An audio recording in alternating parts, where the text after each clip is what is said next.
мұсылман жамағаты бөлінген кез, екіге бөлінген. 90 жылдары қарасақ, барлығы бір мазхабтың аясында оқыды, ханафи мазхабы.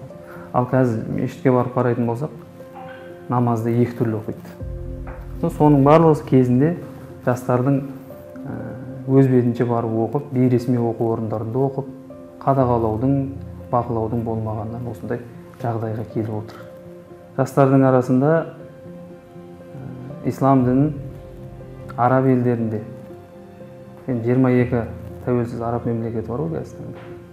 Сол араб мемлекеттерінде дінді араб тілінде және араб ұлты басқаларға қарағанда жақсы біледі деген сондай түсінік қалыптасты. Осы жерде ең үлкен қателік діни иммунитеті қалыптаспаған, діни фундаменті қалыптаспаған жастарымыз шетелге, мысалы мектеп бітірді, 18 жаста немесе 20 жаста кетеді шетелге. Ол жерге барғаннан кейін ол жерде қадағалау жоқ, бақылау жоқ. Жат ағымның орталықтарына түсті.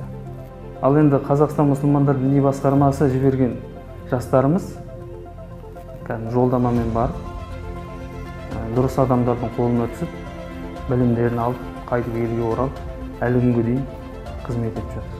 Үлкен лауазымды қызметтерде отыр. Шетелге шығып оқу да оңай нәрсе емес. Ата-ана да оны оңайшылықпен жібермейді. Дегенмен бақылауды күшейту керек. Әсіресе діни білім алуға ниеттенген жастардың бақылауын күшейту керек.